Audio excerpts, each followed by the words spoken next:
Peace and love, family. Peace and love. It's your boy Chris Enlightened coming back again with some more spiritual vittles. And today I'm going in on creating your own magic.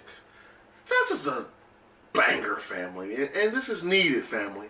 Because I get a lot of people in my consults asking me how to do magic and what magic should they pull from and all this other good stuff. But I'm here to tell you, family, when you create your own magic, you're the only being pulling from the reservoir from which that magic comes from. A lot of people read magic books, and when they get these magic books, they realize the spells aren't working. When you have thousands of people pulling from the same source to get energy or to get the spell to work, it's pretty much you're diluting the source. If you have a puddle of water and everyone drinks from that water, eventually the water's going to go away if no one's bringing water back to the source. And that's how magic works, family. We have a lot of people doing magic and practicing magic and not giving back. They don't even pay homage to the source from which the magic comes from. There are no offerings giving, there's no prayers, there's nothing. It's just a take mentality. But I'm here to tell you, family, you can create your own magic. You know, me personally, I do magic from Dr. Mitchell Gibson because a lot of people aren't even aware of this brother, of this God, of this, I call him Father and Master. So his magic that he's created isn't widely used, so it works a lot quicker than other magics that's diluted.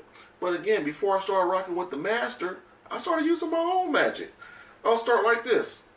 I was finding feathers everywhere, hawk feathers everywhere, and I would just put them on my altar.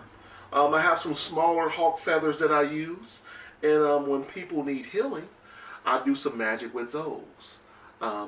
I won't tell you my secret because I'll deplete the source from which the energy comes from. But you can devise your own plan on what to do with the feathers, you know. So with these 3 feathers, they were pretty big, so I got some black duct tape. I wrapped them together, and what I do with it is I like me some dragon blood sage, and I like this sage, and I use these feathers to keep it going. Again, you don't have to always do magic every day, but these feathers came to me, and I put them to use. I duct taped them together, and when I'm at my altar and I'm saying my prayers, I'm fanning my sage. I'm fanning my sage, and I'm saying what I want. I'm projecting what I want to come out into this reality, to manifest. It's not hurting nobody. It's not right or wrong, but it's just something I do. Some people do this, and that's cool.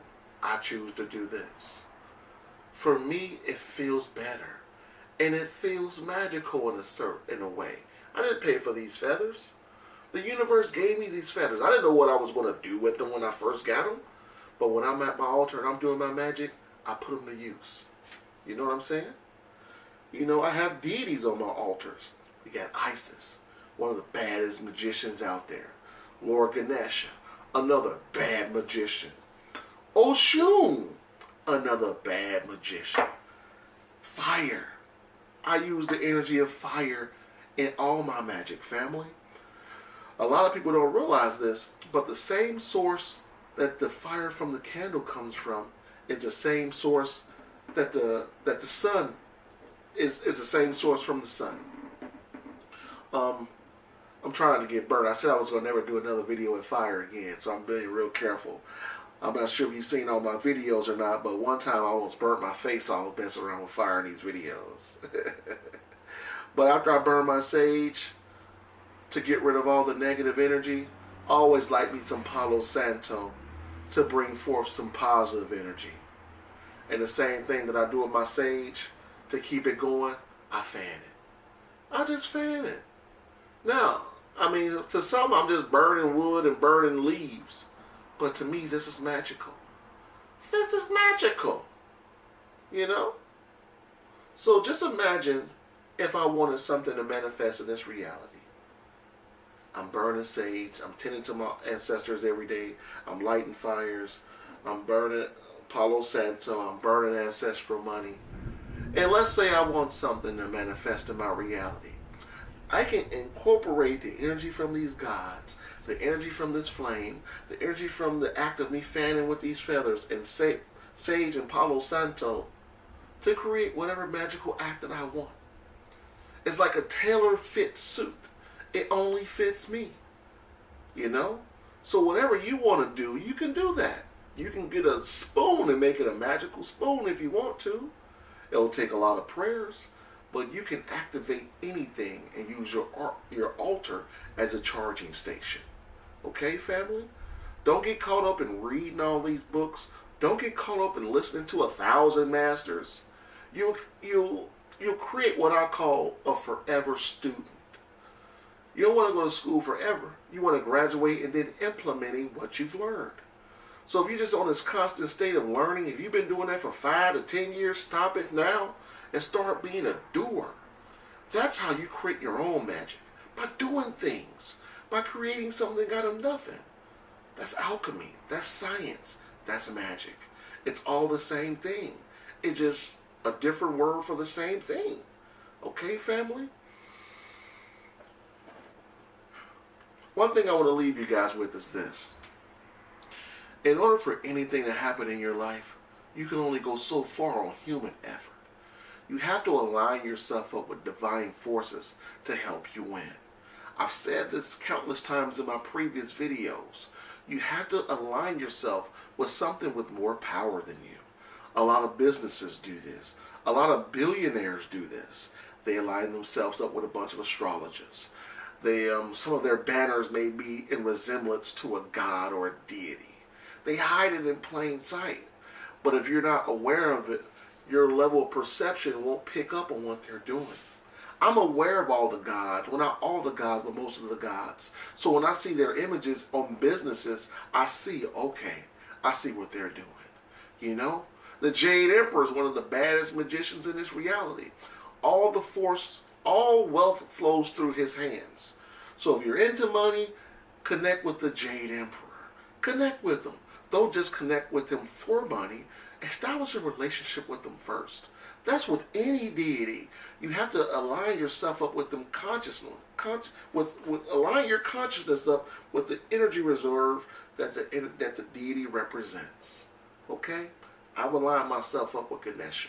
I have his medallion. I say his mantra daily. So me and Ganesha, we're homies. You know, he's removed obstacles out of my life. Same with Oshun. She's removed obstacles out of my life.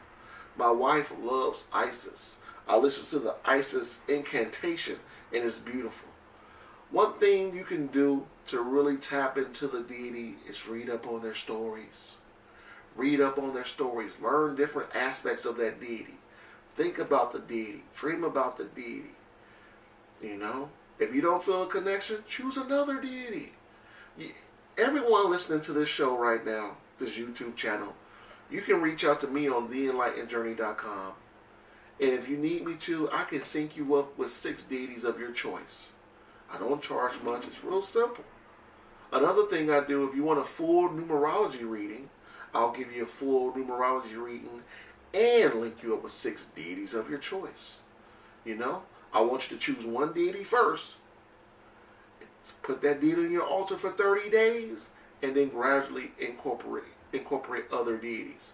Me personally, I suggest you use a male deity or a female deity first and then get their counterpart the next month. So if you choose a woman deity, a female goddess, put her on your altar. Next month, choose a masculine deity or god.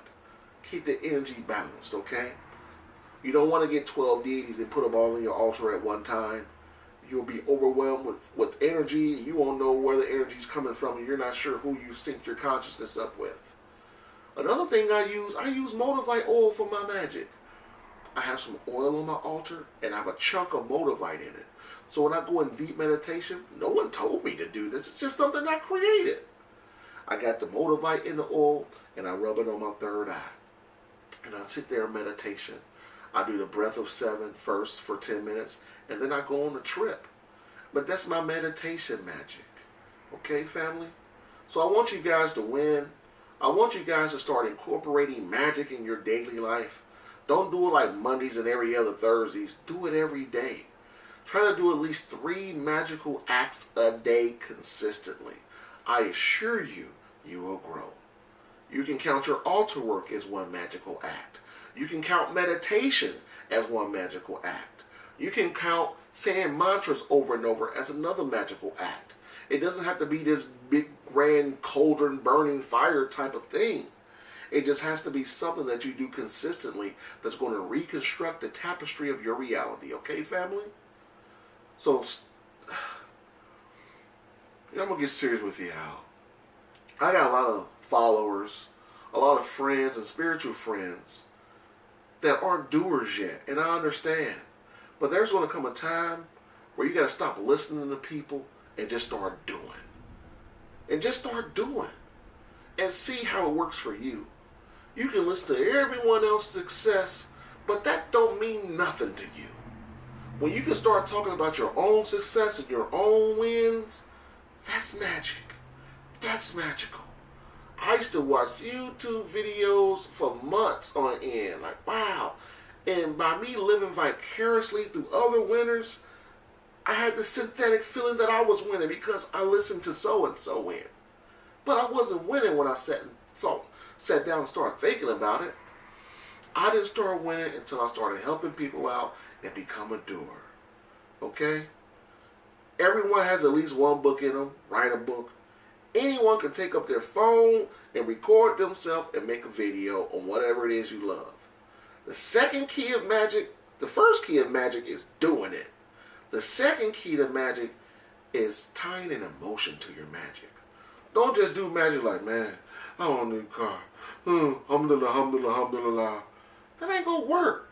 You gotta tie an emotion of love to it. You gotta tie an emotion of joy to it.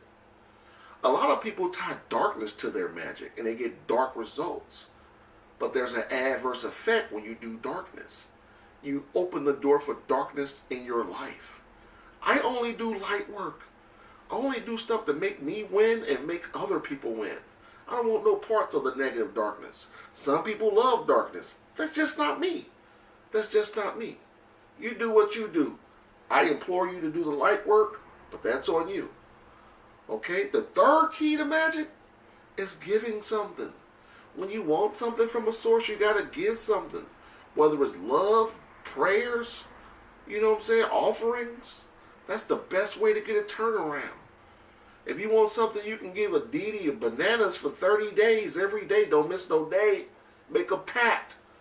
I'm going to do this every day for 30 days. And on that 30th day, make sure you get what you want. It's as simple as that. Okay, family? So on that note, it's your boy Chris Enlightened. The smoke is killing my eyes. This is officially my last video with fire. I can be reached every Monday night on my hit radio show, Twin Flame Radio. That's blogtalkradio.com/Twin Flame Radio. Check me out if you want a consultation.